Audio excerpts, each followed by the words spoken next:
và chùm riệp xuống nè tiền ở khía cả đôi chi xua đấy côn thằng thì độc phí và ngày nay lục rù nâng nòm dọc nâu lồng hạt pro bạp muối đại sum nua trong cái miền lệ cái nạp lại tịch và hay lồng hạtนี้ก็chi lồng hạt đại กระทรวงអប់រំបានចេញប្រឡងបាក់ឌុបរួចហើយគឺនៅឆ្នាំ2013ថ្នាក់វិទ្យាសាស្ត្របាទជាមុននឹងមានការកែតម្រង់បាទនៅឆ្នាំ2014ដូច្នេះលំហាត់នេះជាលំហាត់ដែលបានចេញប្រឡងនៅថ្នាក់វិទ្យាសាស្ត្របាទដូច្នេះសូមកូនកូន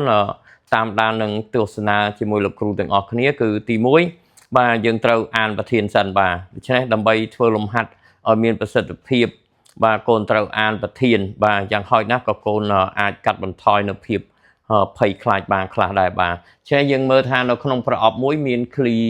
ពណ៌ស2គ្រាប់ដែលចុះលេខបាទដូច្នេះនេះមានលក្ខណៈពិសេសហើយមានពណ៌សហើយមានចុះលេខទៀតបាទនិងឃ្លីពណ៌ខ្មៅ3គ្រាប់មានចុះលេខដូចគ្នាដែរ1 2និង3បាទគេចាប់យកឃ្លី2គ្រាប់ព្រមគ្នាដោយចៃដន្យពីក្នុងប្រអប់សំណួរទី1រកប្របាបនៃព្រឹត្តិការណ៍ A គេចាប់បានឃ្លីមានពណ៌ដូចគ្នាសំណួរទី2រកប្របាបនៃព្រឹត្តិការណ៍ B គេចាប់បានឃ្លីដែលមានផលបូកលេខស្មើនឹង3សំណួរទី3រកប្របាបនៃព្រឹត្តិការណ៍ C គេចាប់បានឃ្លីមានផលបូកលេខស្មើ3ដោយបានដឹងថាវាមានពណ៌ដូចគ្នាបាទឆេនៅក្នុងកន្លែងនេះកូនឃើញថាប្រធានរបស់យើងគេចាប់ព្រមគ្នាបាទចាប់តែ2គ្រាប់ឯងកូនបាទនេះចាប់ព្រមគ្នាដោយចៃដន្យឆេនៅក្នុងករណីនេះលោកគ្រូអាចទី1លោកគ្រូដាក់សរសេរអំពីចម្លើយបាទចម្លើយដូច្នេះលោកគ្រូចាប់ផ្ដើមចំនួនឃ្លីសរុបនេះចំនួនឃ្លីសរុបបាទឃ្លីសរុបបាទចំនួនឃ្លីសរុបរបស់យើងនេះលោកគ្រូបានមកពីអីបានមកពីឃ្លីពណ៌សបាទបានន័យថាយើងបាន2បូកជាមួយ3ដូច្នេះស្មើនឹង5បាទចឹងកន្លែងនេះលោកគ្រូនឹងឈានទៅរកចំនួនករណីអាចសិនបាទចឹងលោកគ្រូបានចំនួនករណីអាចចឹងលោកគ្រូសរសេរកន្លែងនេះចំនួនករណីអាចបាទករណីអាចចឹងចំនួនករណីអាចនេះលោកគ្រូនឹងតាំងដោយ n នៃ s ឆ្នេះបានន័យថានៅក្នុងកន្លែងនេះគេចាប់ពីព្រមគ្នាដូច្នេះវាជាបន្សំនៃ5យកបាទ C5 យក2ដូច្នេះកូនគិតលេខនឹងមកស្មើនឹង5 factorial ចេះលោកគ្រូដកអានេះសល់3 factorial គុណនឹង2 factorial បាទចេះកន្លែងនេះលោកគ្រូនឹងធ្វើវាប្រហើយចេះលោកគ្រូបាន5គុណនឹង4គុណនឹង3 factorial អានេះលោកគ្រូបាន3 factorial អានេះ2គុណនឹង1ច្នេះកូនសម្រួល3 factorial អស់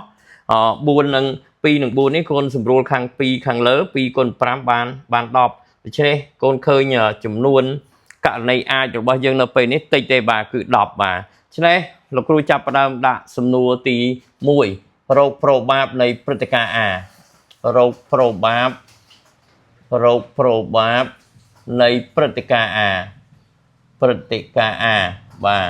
ចេះកូនឃើញថាព្រឹត្តិការណ៍ A គឺជាព្រឹត្តិការណ៍យ៉ាងម៉េចយើងអាចស្រង់មកវិញមកបាទចេះបានន័យថាគេចាប់បាននេះកន្លែងនេះកូននេះបាទគេចាប់បានឃ្លីមានពណ៌ដូចគ្នាបាទឃ្លីមានពណ៌ដូចគ្នាបាទដូចគ្នា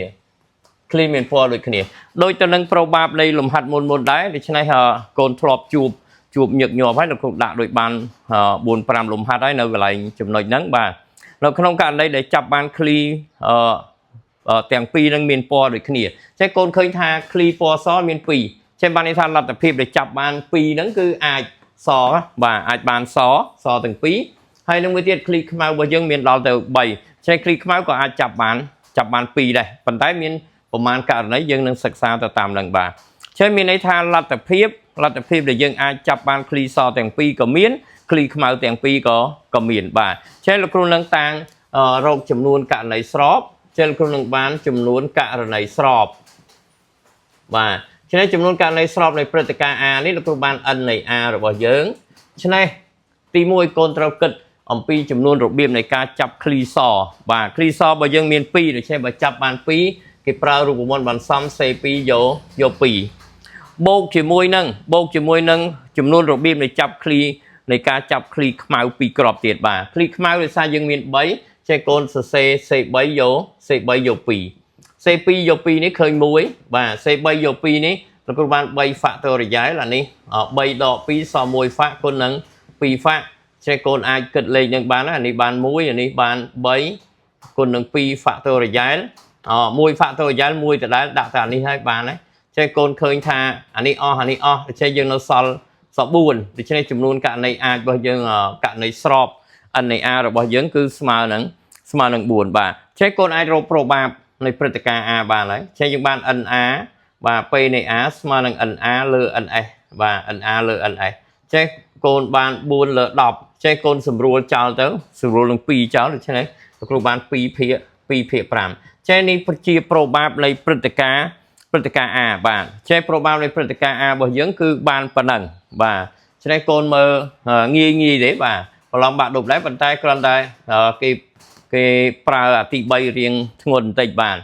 ច្នេះដូចគ្នាដែរលោកគ្រូដាក់ថារោគ probab នៃព្រឹត្តិការណ៍ B នៃព្រឹត្តិការណ៍ B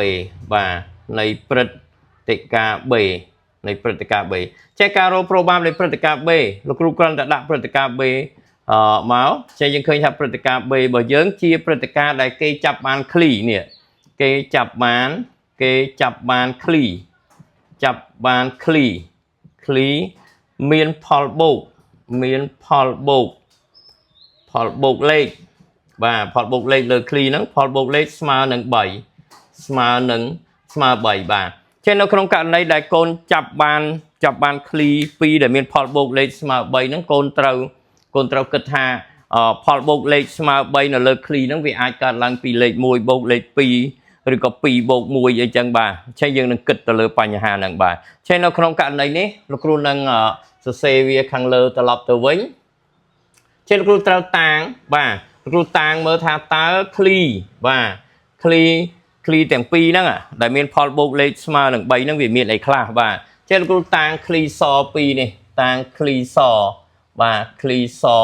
2បាទឃ្លីពណ៌ស2នេះគឺលោកគ្រូយកស1បាទស1ស2ស1ក្បៀស2នេះបាទហើយមួយទៀតឃ្លីខ្មៅ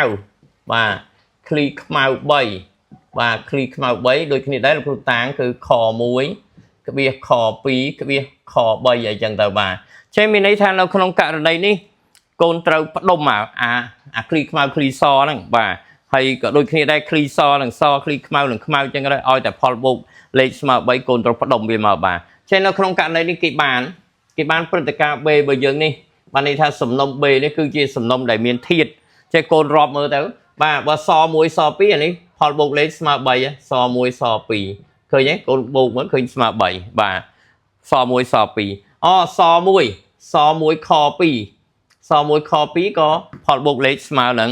3ដែរបាទចេះមួយទៀតកូនអាចមើលមួយទៀតស2ខ1បាទក៏បូកលេខស្មើនឹង3ដែរហើយនឹងមួយទៀតខ1ខ2បាទខ1ខ2ក៏បូកលេខស្មើនឹងផលបូកលេខស្មើនឹង3ដែរចេះនៅក្នុងករណីនេះកូនឃើញថាលទ្ធផលដែលផលបូកលេខស្មើនឹង3ហ្នឹងដល់យើងអត់គិតអំពីពណ៌គិតអីទេធ្វើម៉េចឲ្យតែបានផលបូកលេខស្មើ3គឺមាន4 1 2 3 4បាទចេះកូនមិនអាចរកបានអ្វីដែលលើសពីនឹងទេបាទមិនអាចទេបាទចេះសួរថាចុះបើអាខនៅមុខអក្សរស1នេះនៅក្រោយវិញយ៉ាងម៉េចដែរលោកគ្រូអានឹងតែមួយទេតែមួយករណីទេដោយសារនៅក្នុងករណីនេះគេប្រើបន្សំដូច្នេះ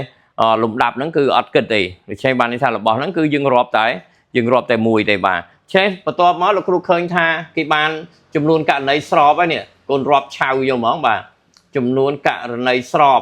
បាទចំនួនករណីស្របរបស់យើងនេះគឺព្រឹត្តិការណ៍ B នេះយើងបាន n នៃ B នេះកូនរាប់ទៅឃើញ4 1 2 3 4បាទកូនសរសេរអញ្ចឹងបាទ1 2 3 4ចេះលោកគ្រូបាន probab P នៃ B របស់យើងនេះស្មើនឹង NB លើ NS បាទ NB លើ NS ចេះឃើញបាន4លើ10ដដែលសម្រួលទៅសល់2ភាគ5បាទចេះ probab នេះឃើញដូចគ្នាបាទ probab ឃើញដូចគ្នា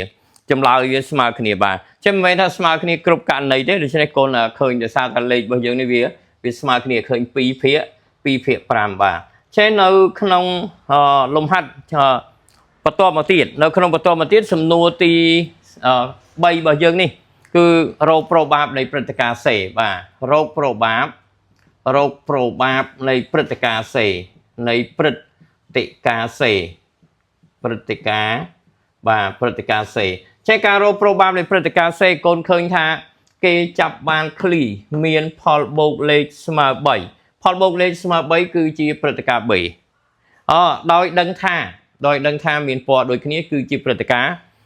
A បាទនេះចាប់បានឃ្លីមានពណ៌ដូចគ្នាដូច្នេះកន្លែងនេះកូនត្រូវយល់ឲ្យច្បាស់ថា probable នៃព្រឹត្តិការណ៍ C របស់យើងគឺជា probable មានលក្ខខណ្ឌបាទ probable មានលក្ខខណ្ឌដូច្នេះលោកគ្រូនឹងចាប់ផ្ដើមសរសេរ probable នៃព្រឹត្តិការណ៍ C នេះស្មើនឹងនេះកន្លែងនេះកូនចាប់មើលដាក់លក្ខខណ្ឌវាកន្លែងនេះចេះលោកគ្រូបាន probable នៃរោគ probable ដែលគេចាប់បានឃ្លីមានផលបូកលេខស្មើ3ចេះកូនឃើញថាផលបូកលេខស្មើ3គឺជាព្រឹត្តិការណ៍ផលបូកលេខស្មើនឹង3ព្រឹត្តិការណ៍ B បាទគឺជាព្រឹត្តិការណ៍ B បាទរោគ probable ដែលគេចាប់បានផលបូកលេខស្មើ3ដោយដឹងថាវាមានពណ៌ដូចគ្នាចេះកន្លែងនេះបានន័យថាយើងនឹងរក probable នៃព្រឹត្តិការណ៍ B ដោយបានដឹង A បាទមានពណ៌ដូចគ្នាកូនមើលមានពណ៌ដូចគ្នាជាព្រឹត្តិការណ៍ A ដូច្នេះ P នៃ B ដោយបានដឹង A តាមនិយមន័យ probable មានលក្ខខណ្ឌដូច្នេះស្មើនឹង P នៃ A ប្រសព B ចែកឲ្យនេះកូនឯងមើលដឹងកូនមើលអាដឹងខាងណាគឺចែកអាហ្នឹងបាទដោយបានដឹង A មានន័យចែកនឹង P នៃ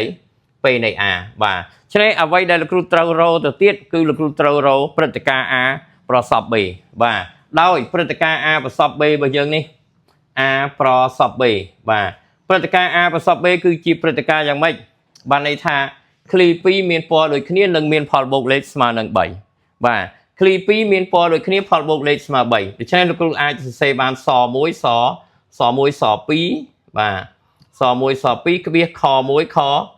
2បាទនេះហើយគេហៅថាព្រឹត្តិការណ៍ A ប្រសព B បាទដូច្នេះកូនអាចរាប់ចំនួនធាតុបានហើយដូច្នេះនាំមកគេបាន n នៃ A ប្រសព B របស់យើងនេះបាទកូនរាប់ទៅឃើញបាន1 2ឃើញ2ចេះកូនត្រូវរក probable ចេះយើងបាន P នៃ A ប្រសព B ចេះលោកគ្រូបាន n នៃ A ប្រសព B ចែកឲ្យ n នៃ S បាទដូច្នេះលោកគ្រូបាន2លើ10ចេះកូនសម្រួលទៅសល់1ភាគ5បាទចេះក្រោយពីបានអានឹងហើយកូនយកទៅជួសនៅក្នុងនិយមន័យ probable របស់យើងនេះ probable មានលក្ខខណ្ឌនេះបាទចេះលោកគ្រូជួសមកខាងលើចេះកូននឹងជួសមកខាងលើបាទជួសមកខាងលើឃើញថាយ៉ាងម៉េចចេះលោកគ្រូនឹងបានបាទនោះគេបាន probable នៃព្រឹត្តិការណ៍ C ពេលនៃ C របស់យើងនេះស្មើនេះកូនមើលកន្លែងនេះពេលនៃ A ប្រសព B ចេះលោកគ្រូបាន1ភាគ5ចែកនឹងពេលនៃ A ពេលនៃ A កូនមិនឃើញហើយពេលនៃ A របស់យើងគឺរកឃើញ2ភាគ5បាទ2ភាគ5ចេះកូនយកប្រភេទទី1គុណចម្រាស់និងប្រភេទទី2ទៅ5ភាគ2ដូច្នេះលោកគ្រូសម្រួលអានេះអស់សល់1ភាគ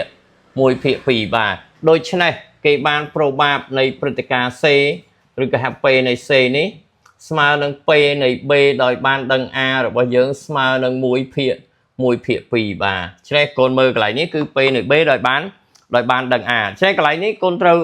រូវមើលឲ្យច្បាស់បាទគេចាប់បានឃ្លីមានផលបូកលេខស្មើ3ផលបូកលេខស្មើ3គឺព្រឹត្តិការណ៍ B ច្នេះដោយបានដឹងថាវាមានពណ៌ដូចគ្នាបាទអាខាងក្រោយនេះអាស្លាកខាងក្រោយនេះគឺដោយដឹងថាបាទដោយដឹងថាចេះយើងឃើញថាចំណុចពិសេសនៅក្នុងឧទាហរណ៍មួយនេះគឺជា probable មានលក្ខខណ្ឌដូច្នេះកូនមើលសម្រាប់បញ្ជាក់ទាំងអស់គ្នាហើយលោកគ្រូសូមបញ្ចប់វីដេអូឃ្លីបនេះត្រឹមប៉ុណ្ណឹងហើយសូម